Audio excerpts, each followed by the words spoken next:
Hey there, Statesman Nation. I'm Brian Schlosser, first-year grad assistant over in Athletic Communications. Welcome to this week's edition of Inside the Playbook. Last time you saw us, we were entering a busy homecoming weekend full of Statesman athletics. Here's how everything went down on Saturday. Shotgun Sports earned their first victory in program history over Coe College on Saturday.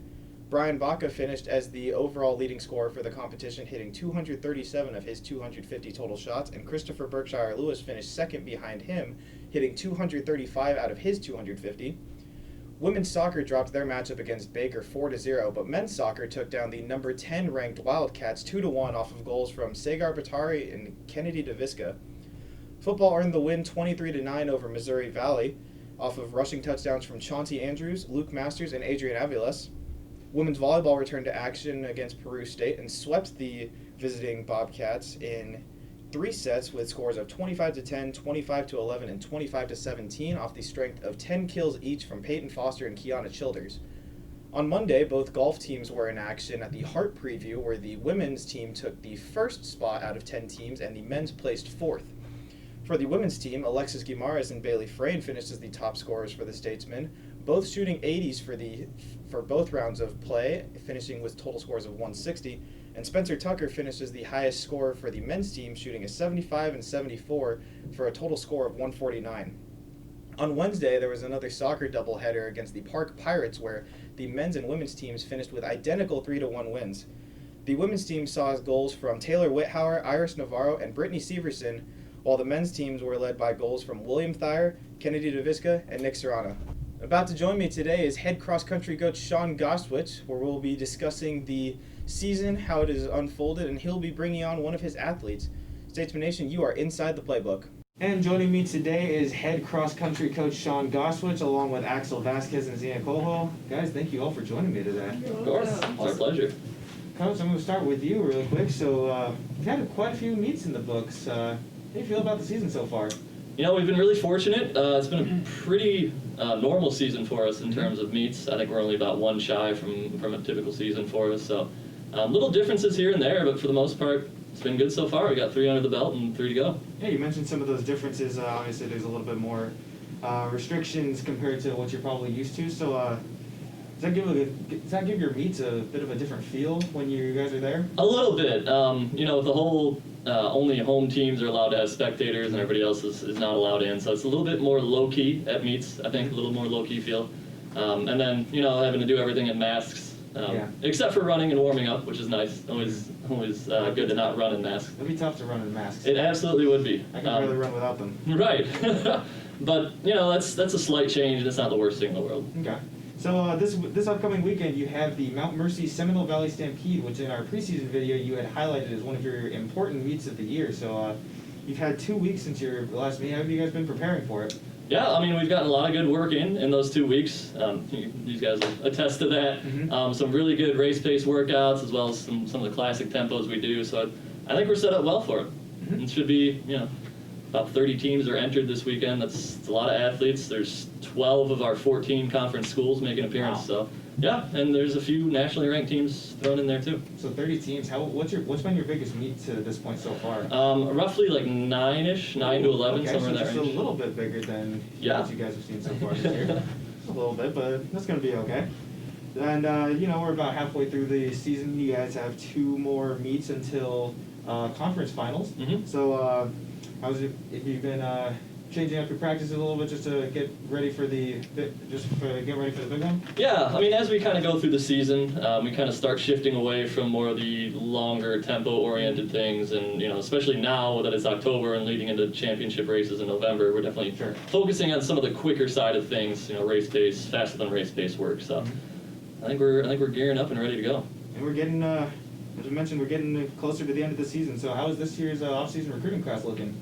It's good. You know, Coach Julian and myself have done a really good job of reaching out to a lot of kids. We've got some good offers out already at this point to some good athletes. So we're really looking to give these guys a hand and help fill those, you know, 2, 3, 4, 5 scoring position spots. Great. All right, Axel, it's your turn for me to grill you. So awesome. So you're a sophomore over here at William Penn, and this is going to be your second season of the cross-country team. So how have you been adjusting to your second year of college athletics? I think I've been adjusting a lot better than last year because last year, in the summer before, I did run, but like compared to like how I did last summer to this summer, it was like a whole joke because I was like training like all the mileage I could get. I was doing tempo runs twice a week. I was doing a workout. I was doing hills. I was trying to integrate everything I could into like my training, and like I was like studying like Prefontaine, Centrowitz, Craig Angles, like just trying to figure out like what the pros are doing and just like put that into mine. Well, it's been paying off. You've already set your new 8K best time from last year. You beat your best time from last year by about 1:20. Yep. So you said you kind of learn a few things when you get into your first year of college athletics, and it kind of gives you an idea of what to do. But obviously, there's a bit more restrictions on what we could and couldn't do over this past summer. So did that alter the way that you trained at all? I honestly think that the coronavirus thing kind of might have helped me out because like as soon as like we had spring break and we never came back, and like I was mad, so like when I'm mad I run, and then it turned into like it turned into like 5 months worth of like cross country training instead of like 3 in the summer. Okay. Oh, well, I guess in this case it did a little bit of good for you. Yeah. So you are a second year out from Ray, Colorado, and most people that I talk to here coming to Oski, they have to get used to a bit of the smaller town environment. But from what you've told me, Oski's about 4 times bigger than your hometown. Yeah. So how does it feel to be in the big city? So I kind of adjusted to it more last year, but coming back it was a bit of a shock because I don't have to drive 3 hours to go to Walmart, and there's fast food here, so that's kind of cool. Yeah, it's basically how it is. So ask Coach how he feels about the meets. The meets feel any different to you? Is there kind of a different vibe about being at some smaller meets and kind of having to keep your distance from people as you warm up and prepare? Yeah, I think it does have a different vibe because like everyone is social distancing when they're not warming up, and like when they're warming up, you really like you do it with your team, but like you kind of got to avoid the other ones because like you don't know if they have it, and like also you don't want to like take any risks. Sure. Yeah. Yeah. All right, and last but not least, we have Xena Coho, a junior from the women's team out of Carrollton, Texas. Xena, how are you today? I'm good. How are you? I'm doing great. So, like Axel, you have also had a big start to your cross-country year. So, in the 5K events, you beat your best time from last year in both events by over a minute, including both of your meets ending with top 10 finishes. So, do you feel like you approach this season any differently than you did last year? I feel like every year I honestly get better. It's crazy though, because I did a lot of summer training, like a lot of it. I mean, I had like a few injuries now and then, but like I got back up and I was just like, it's okay. I think I like twisted both of my ankles this summer. Nice. Yeah. It was nice, so I was just like, oh yeah, coach, I'm not gonna be running for a while. And then I go back to like my regular pace. So it's crazy how I come back from an injury and I'm still at my like regular pace that I am. So I'm just like, wow. Would you say that you put yourself into any angry training like Axel did? I mean, I'm the type of person that like run my emotions out. Okay. So like it's kind of like a coping method for me. So I enjoy it. Okay. So how about for you on your side? Have you felt a kind of different feel, kind of different vibe from the meets this year? Or is it kind of just feel like everything's normal once you guys get running again? Honestly, I'm used to like the big crowd just cheering us on. Sure. So now it's just like smaller crowds now. So, but I'm more like a homebody, just alone. Okay. So like I don't mind, just being myself most of the time. Okay.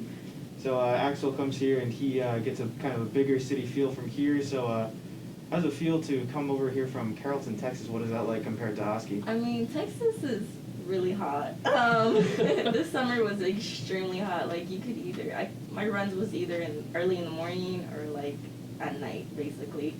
But I mean, I come from a city also, so adjusting to a town was like a whole different feeling for me. But it's my 3rd year, so I'm like used to it by now. Getting used to a seasoned vet of Oski by now.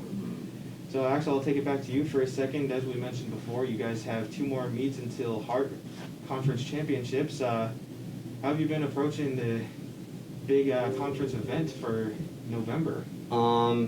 I think something that's really helped me out is I've been doing morning sessions by myself, just like trying to get like 30 to 40 minutes at like under 7-minute pace, which is like slightly faster than we usually do when we're running. And I think long runs on Sundays, that's really like set like a tone because that really helps you out. And another thing that I've been doing is also like lifting, because like yeah, we have like the standardized lifting, and that does help like with like form injury prevention and stuff.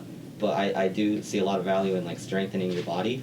And when I started doing that about like 4 weeks ago, maybe 5, and since that I literally dropped like almost 2 minutes off my PR. Nice.